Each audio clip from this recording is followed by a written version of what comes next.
Hello tout le monde. Du coup, Hello! aujourd'hui, on se retrouve pour un nouveau podcast, Ouais, et on va parler pour changer d'une maison italienne qui let's n'est d'autre go! que Dolce& et Gabbana. Ok, donc l'histoire de la marque pour commencer. Du coup, donc c'est une marque qui a été fondée par un duo emblématique qui s'appelle ni plus ni moins que Domenico Dolce et Stefano Gabbana. Eh Trop oui, bizarre, ils ont fité et ça a si fait vous Dolce saviez Gabbana. pas, voilà. Et c'est une marque qui est beaucoup plus récente, je crois, que la plupart des maisons qu'on a fait Exactement. jusqu'à maintenant. Bah parce qu'en fait, les deux créateurs, ils se sont rencontrés dans les années 70 Ouais. et ils ont fait un studio de conseil en design en fait à Milan en 1982, donc quand même assez Mmh. récent. Et ils ont lancé la propre marque, enfin leur propre marque seulement en 1985. Mmh.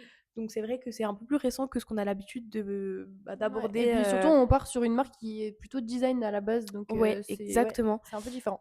exactement. Et donc au début, ils présentent leur première collection qui s'appelle Donna Donna à la Fashion Week de Milan. Donc quand même, ils rentrent dans le game assez Assez fort, hein. assez fort, ouais. Mmh. Ouais, franchement. Et puis voilà, donc ils révèlent une esthétique inspirée de la Sicile, du néoréalisme italien, Mmh. donc assez original. Et puis voilà, donc c'était une marque qui était destinée à des femmes fatales, passionnées et qui contrastait beaucoup avec le minimalisme de l'époque. Et qui ont contrasté surtout avec les valeurs d'autres maisons. Par exemple, on a parlé de Prada il y a quelques semaines chez C'est vrai, Backstage. Allez voir ça d'ailleurs. n'hésitez pas. C'est mon préféré. Et donc, on avait dit Mario Prada, il voyait vraiment la femme comme sa place, c'est à la maison, c'est à la cuisine, etc. L'enfer. Mais chez Dolce et Gabbana, pour le coup, et ça se voit, donc c'est une marque plus récente aussi, donc c'est peut-être Oui, pour ça, mais elle va vraiment être au centre de la marque. Donc c'est vraiment ouais, un c'est un pilier pilier, ouais. de Dolce et Gabbana. Donc c'est vraiment un pilier, la femme, voilà, chez Dolce et Gabbana. Donc ça va osciller entre en fait une figure de la veuve sicilienne, un petit peu, tu sais, qui s'est faite toute seule, Ouais, sacré. enfin, femme fatale en fait, comme tu as dit. Ouais. Donc voilà. Et ça va aussi jouer sur la sensualité provocatrice. Donc vraiment, cette femme, ce genre de femme-là, donc ça va vraiment donner Bah, de très la femme force à. indépendante. Ouais, ouais, Ouais. voilà. Donc une image de la femme hyper moderne. Donc ça, c'est un peu rafraîchissant. Genre ça Ah change ouais, un peu. grave. Et donc contrairement encore une fois à Miuccia Prada, dont on avait parlé, qui a un peu subi l'héritage familial, ici, Domenico et Stefano, ils ont construit un empire à partir de rien. C'est vrai, Donc hein, bah oui, ouais, puisqu'ils ont vraiment commencé voilà, donc là, sur le tas. voilà, c'est encore une fois, c'est pas une histoire de famille, c'est vraiment une marque qui part de rien, donc c'est assez intéressant. Et donc, ils vont avoir une vision ultra glamour et assez baroque. Voilà, donc ça change un petit Et j'ai peu. l'impression qu'ils vont un peu en contresens de Mm. tout, en fait. C'est non seulement c'est pas familial, Ouais. et c'est vrai qu'ils accordent une grosse place à la femme. Ouais. C'est une vision qui est grave nouvelle. Enfin, en vrai, Ouais, franchement, ils se sont grave mis sur le marché comme bah, un peu, enfin, la nouveauté, référence, genre, tu vois. ouais, et Enfin, puis c'est ils quand se même. sont démarqués Je de disais ouf. que c'était niche, mais c'est quand même pas si niche. Enfin, je pense qu'on a Ouais. tous déjà entendu parler de Dolce Gabbana. En fait, ils sont arrivés avec de la confiance. Ils ont dit, ok, Mais je on te assume, jure, vous avez pas le choix. je te jure, c'est ça. Donc voilà, donc Domenico Dolce, il venait d'une famille de tailleurs siciliens, donc voilà, c'est plus la Sicile que l'Italie, mais bon, voilà, apportant donc qui va apporter vraiment cette rigueur technique et qui définit l'ADN de la maison dès le début en fait. Ouais, et surtout que bah du coup c'est aussi lui qui a apporté le côté un peu fait à la main. Ouais, donc le Enfin, savoir-faire, ouais, ouais, le ça part un savoir-faire peu de venait lui. un peu de son éducation Mm. aussi peut-être dans ce domaine-là. Voilà. Merci Dominique. Donc ensuite, pour ce qui est de leur développement du coup dans le monde du luxe, même si on a compris qu'ils étaient déjà bien implémentés, Mm. ils vont vraiment exploser, notamment dans les années 90, grâce à une collaboration avec celle qu'on connaît tous, Madonna, dans le girly show du coup, qui va vraiment marquer son entrée définitive un peu dans le, tu sais, enfin dans la pop culture, dans Ouais. le monde un peu luxe, etc. Et surtout avoir une reconnaissance mondiale. Mm. Et du coup, contrairement au nylon de Prada, qui est donc le matériau assez connu de la marque Prada, et bien le matériau révolutionnaire de Dolce Gabbana, ce sera l'imprimé animalier, notamment le léopard, la dentelle Très noire. Madonna. Et c'est vrai que c'est devenu, ouais, de ouf. Et c'est vrai que c'est devenu des codes indissociables maintenant du luxe italien. Ouais. Et c'est ce qu'on disait tout à l'heure, hein, c'est une vision qui est très baroque, glamour, etc. Enfin, vraiment un peu même provocatrice. Ouais. Voilà, donc ça représente quand même très bien la marque. Et puis en 1994, lors du lancement du label Dolce Gabbana, la ligne devient plus jeune, plus accessible. C'est un peu l'équivalent de, si on devait dire Miu Miu pour Prada, tu vois. Enfin, c'est une marque Ouais. qui est vraiment dynamique, qui s'adapte aux tendances, Mm. qui aborde vraiment un style assez jeune. Et donc ce label, de Dolce Gabbana, qui est donc l'équivalent d'un peu de Miu Miu, sera ensuite réintégré à la ligne principale, donc Dolce Gabbana, Ouais. «simple» entre guillemets, en, 2011 pour unifier l'image de luxe. OK. Voilà. Ouais, donc là, on va un peu vite, mais bah, c'est parce qu'il y a pas grand-chose à dire. C'est pas une marque hyper vieille. Bah, c'est ça en Donc fait et ça allait très vite. C'était ouais, ouais, ils se sont très, développés super l'évolution vite. c'était d'un coup. On passe direct aux années 2020, donc en 2022-2023, donc la marque, elle va reprendre le contrôle, total sur son activité beauté. Donc en interne, en fait, c'était pas vraiment eux qui avaient, Oui, le c'était un peu une contrôle, filiale, voilà. ouais. Donc Dolce Gabbana Beauty.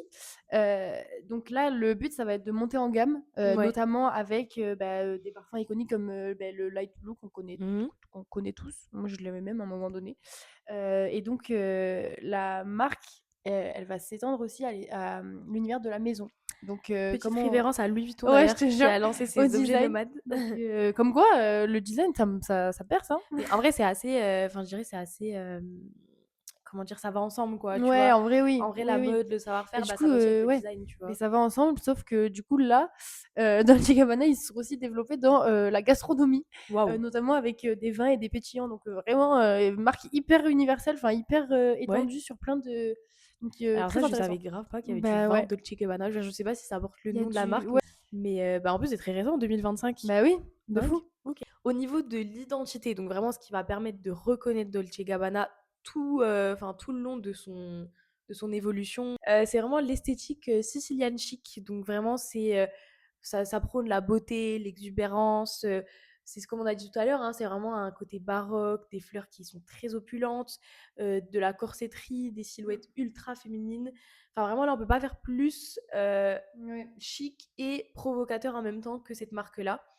Et c'est vrai qu'il y a aussi de l'utilisation du sacré, donc c'est des références religieuses catholiques qui est très ouais, pratiquée, notamment en Sicile, qui vont, être détournées en mode un peu sensuel. Donc ça peut ouais. un peu faire Ça polémique, fait polémique, ouais, ouais. ça peut ne pas plaire à tout le monde, mais c'est sur ça que se base aussi la marque au niveau de son identité. Mmh.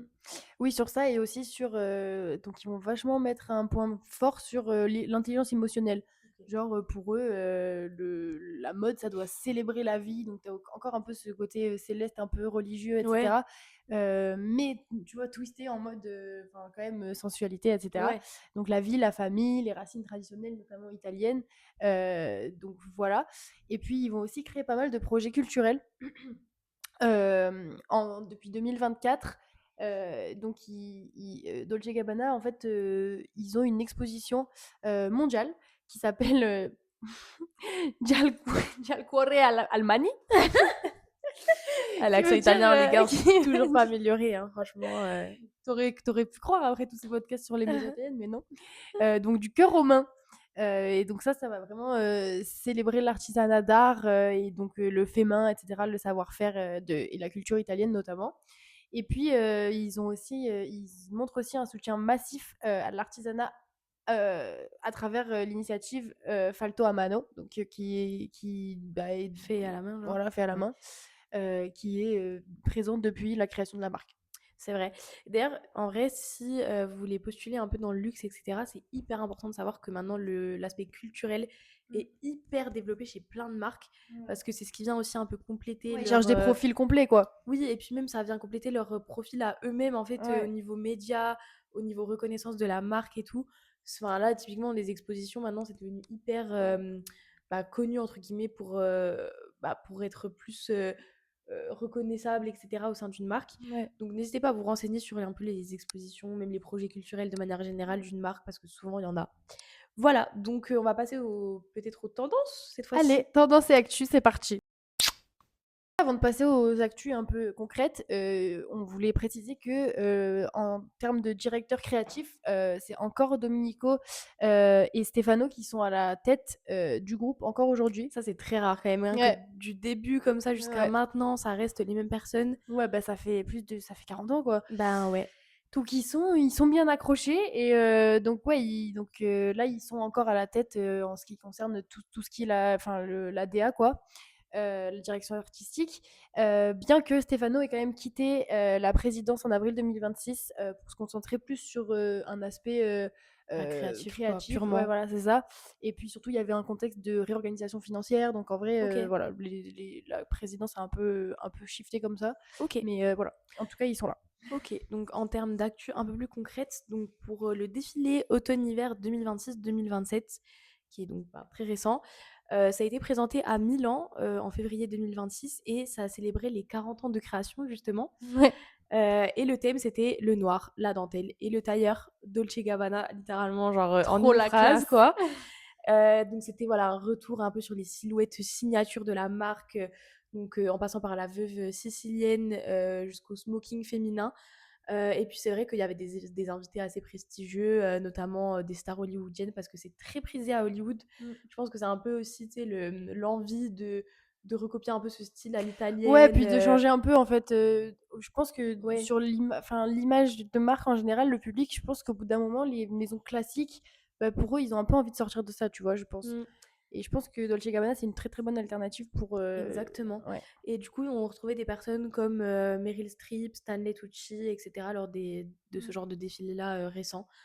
Donc voilà, c'est une actu qu'il faut connaître et n'hésitez pas à regarder le défilé qui était, extrêmement beau et voilà. Et du coup, la deuxième actu, ça va être plus parler de la stratégie du groupe parce que du coup, Dolce& Gabbana est devenu un groupe, et donc Ouais, avec toutes ces petites filiales de ouais, vin, petit de pétillant là, ouais, design, ouais. voilà. Donc oui, oui, donc ils vont un peu changer leur stratégie. Ils vont notamment explorer des options, depuis cette année, d'ouverture de capital, ou de vente de participation pour en fait renforcer leur situation financière parce qu'on a quand même malgré tout un petit ralentissement du marché sur le marché du luxe, Et oui, en avec ce moment. l'inflation, malheureusement, Ouais, donc la marque va, notamment investir dans, le métaverse et les NFT, donc vraiment, waouh! ils vont vraiment se lancer dans la finance, quoi. Avec le projet, notamment, DG 2084 Awakening. Donc voilà, pour vraiment, se awaken Mmh. et puis, être actif, sur le plan financier, quoi. Donc ensuite, on va passer à la troisième partie habituelle, les valeurs et comment rentrer chez Dolce& Gabbana. Donc première valeur, obvious, le savoir-faire, c'est-à-dire qu'il faut vraiment mettre en avant si vous avez un côté un peu, Un peu créatif. En vrai, artistique, ouais, moi je vois ça créatif. dans le sens où là, pour le coup, si, tu candidates pour Dolce& Gabbana, si genre tu as, des expériences dans, tu sais coudre ou tu sais, Ouais. tu vois, faire enfin, Que voilà, ce côté un peu aussi made in Italy, mmh, très local, vraiment rappeler un peu les valeurs sources de la marque, mmh, à sa création, qui est quand même assez récente. Et puis aussi ce côté quand même assez élégant, mais à la fois provocateur. C'est important un peu de faire cette nuance-là, même sur votre personnalité. Peut-être que vous avez un côté, voilà, très structuré au travail, mais en même temps que vous avez un côté aussi peut-être plus exubérant, extraverti, et cetera. Enfin, peu importe, mais si vous avez, une forme de «contradiction» entre guillemets positive, mmh. hein, au sein de votre caractère, c'est bien de le mettre en avant parce que c'est une marque qui est quand même beaucoup dans la contradiction d'elle-même et dans la Ouais, dans la ouais, complexité, dans les la profils, complexité, ouais. exactement. Donc voilà. Voilà, et ensuite, donc pour parler un peu du process de recrutement, ça va être, un process, assez classique. Pour les candidatures comme d'habitude, surtout le site carrière de la marque, ou LinkedIn encore. LinkedIn, il y a pas mal d'annonces, enfin, tu peux vraiment contacter pas mal de profils sur LinkedIn par rapport à Dolce& Gabbana. On en sait quelque chose, on l'a fait. Mmh. Et donc voilà, après ça, ils vont vraiment encore une fois analyser si, bah, tu vas fit avec la marque, avec l'esthétique, méditerranéenne. Ils vont vraiment chercher des profils, encore une fois, passionnés, qui ont une forte culture visuelle et une compréhension de l'opulence italienne. Donc c'est vraiment, encore une fois, l'artisanat italien, les valeurs italiennes, et cetera, la famille, machin. Comme question possible, par exemple, nous, on nous a dit, ça peut tomber, comment définissez-vous la sensualité italienne? Donc c'est hyper niche, C'est clair. mais voilà, Bah, moi, dans j'aurais les dit, bah, Dolce& Gabbana. ouais, elle tente le tout pour le tout. Non, mais ouais, en vrai, désolée, mais c'est la définition de la Ouais, marque, c'est ouais, c'est vrai, vrai. genre. Mais oui, du coup, voilà, ils vont te poser des questions un peu niche, du coup, d'après la stagiaire à qui on a pu parler. Par exemple, elle avait aussi eu comme question, comment l'artisanat peut, révolutionner l'ère du numérique? Tu vois, c'est Ouais, même assez assez survivre, en deep. vrai. Ouais. Non, c'est deep, mais du coup, ouais, il faut un peu te préparer ton entretien, genre très, très important parce que tu peux vraiment avoir des questions, hyper niche. Mais voilà, en général, ils cherchent des personnalités, solaires, logique en vrai jusque-là. créative et donc ancrée dans, le respect des valeurs artisanales. Encore une fois, on tunnel sur ça, mais c'est vraiment important, quoi. Petit conseil, personnel pour cette marque-là, c'est quand même d'éviter un peu le minimalisme excessif, Mmh. c'est-à-dire qu'il faut comprendre l'émotion et l'exagération créative de la maison sans en faire trop. C'est pas parce qu'on parle d'exubérance et cetera ou de provocation qu'il faut être too much, pendant les entretiens Ouais. ou je ne sais quoi, pendant les processus. Donc c'est vrai que voilà, faut comprendre la vision et savoir l'appliquer, mais sans pour autant, en faire des tonnes. Parce En qu'on fait, là, reste dans vu le luxe quand que même. c'est une marque en plus assez, récente, vous avez pas mal d'interviews des créateurs et cetera, de comment ils parlent de la marque donc en vrai, c'est intéressant de regarder ça. Il faut vraiment s'ancrer dans la culture de la marque, regarder du contenu et cetera. Là, Ouais, c'est vraiment une marque qui va elle a une culture assez particulière. oui, C'est moins, je trouve, définissable que Chanel ou, voilà. Louis Vuitton. Donc voilà. Et surtout que justement, pour rebondir sur ça, faut vraiment connaître aussi l'histoire de la Sicile et Mmh. même pousser le truc Un un peu peu plus loin Gramodé, ouais. avec le cinéma italien, notamment Visconti, Fellini, et cetera. Parce que c'est vraiment des figures d'inspiration, en fait, pour la Ouais. marque et c'est aussi de ça, parfois, qu'ils vont s'inspirer pour créer des Mmh. nouvelles collections et vous pourrez retrouver un style très particulier, chez au sein de certaines pièces et notamment qui serait potentiellement inspiré de certains films et Ouais. cetera. Voilà et puis après, bah, d'adopter toujours une posture qui est, passionnée, communicative, mais rigoureuse sur les détails, techniques. C'est ce qu'on disait tout à l'heure, pas en faire Ouais. too much, hein. Faut quand même rester, rigoureux et strict, on va dire, en termes Ouais. de connaissances et cetera. Donc Ouais, voilà. puis je trouve ça hyper particulier, pour avoir fait d'autres maisons italiennes. Là, vraiment l'attrait qu'ils apportent à la culture italienne. Enfin, c'est vraiment Ah oui, l'Italie, oui, oui. l'Italie, l'Italie. Bon, la Sicile du coup, mais ouais, là, il faut vraiment être calé sur l'Italie. Donc je crois que Voilà, c'est à peu près tout c'est tout, c'est bon. et ben, on espère que ça vous aura plu en tout cas. Merci d'avoir regardé et à Merci bientôt. beaucoup. N'hésitez pas à faire la petite classique, like, commentaire et tout ça. Partagez à vos potes qui veulent, travailler dans le luxe aussi. Aidez-les. Allez, aidez-les, aidez-vous. Soyez pas timides. Donc voilà, merci beaucoup et à bientôt. À bientôt, Bisous! bisous.